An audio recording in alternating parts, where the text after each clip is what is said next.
Francis മാർപ്പാപ്പ ഈ jubilee വർഷം തുടങ്ങുന്ന അവസരത്തിലെ പിതാവ് പറഞ്ഞത് നമ്മളെ ഓരോരുത്തരും പ്രത്യാശയുടെ ഗായകരാകണമെന്നാണ്. പ്രത്യാശയുടെ സംഗീതം മുഴക്കുന്നവരായിട്ട് മാറണം.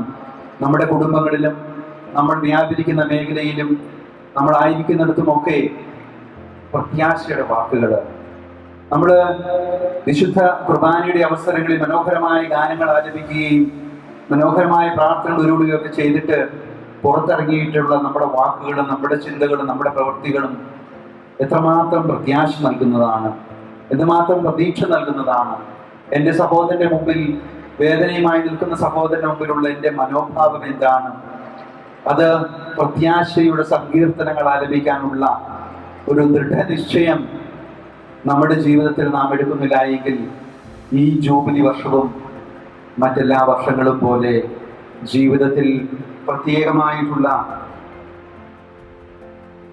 മാറ്റങ്ങളൊന്നുമില്ലാതെ എല്ലാ വർഷവും പോലൊരു സാധാരണ വർഷമായിട്ട് കടന്നു പോകും. ഇത് ജൂബിലി വർഷമായി, കൃപയുടെ വർഷമായി, പ്രത്യാശയുടെ വർഷമായി മാറണമെങ്കിൽ അതിന് നാം ഓരോരുത്തരും നമ്മുടെ ഹൃദയങ്ങളെ മാറ്റുവാനായിട്ട് തയ്യാറാകണം.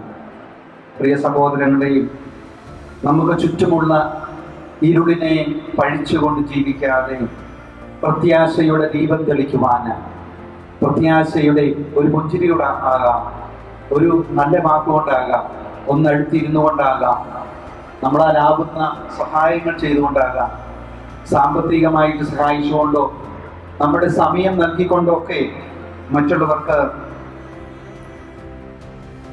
പ്രതീക്ഷ നൽകുവാനായിട്ട് ഈ ധ്യാന ദിവസങ്ങളിൽ പുതിയ തീരുമാനങ്ങൾ എടുക്കുമ്പോൾ നമ്മുടെ പ്രിയപ്പെട്ട ധ്യാന ഗുരുവിൻ്റെയും നമ്മുടെ അഭിമന്യ പിതാക്കന്മാരുടെയും, നമ്മുടെ അഭിമന്യ ഒരുതൊട്ട പിതാവ് നമ്മളോടൊപ്പം ഈ ധ്യാന ദിവസങ്ങളിൽ പങ്കുചേരുന്നുണ്ട്.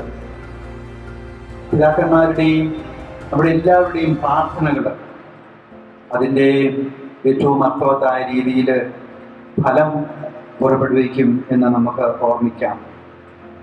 നിങ്ങളുടെ എല്ലാവരുടെയും പ്രാർത്ഥനയും അനുഗ്രഹവും കൃത്യമായിട്ട് യാചിക്കുകയും നമ്മുടെ എല്ലാവരുടെയും ജീവിതത്തിൽ പ്രത്യാശയുടെ, നന്മയുടെ, സ്നേഹത്തിൻ്റെ, ദൈവാനുഗ്രഹത്തിൻ്റെ വലിയ ഒരു അനുഭവം ഈ ധ്യാന ദിവസങ്ങൾ ഉണ്ടാകട്ടെ എന്ന് ഞാൻ ആത്മാർത്ഥമായിട്ട് പ്രാർത്ഥിക്കുന്നു.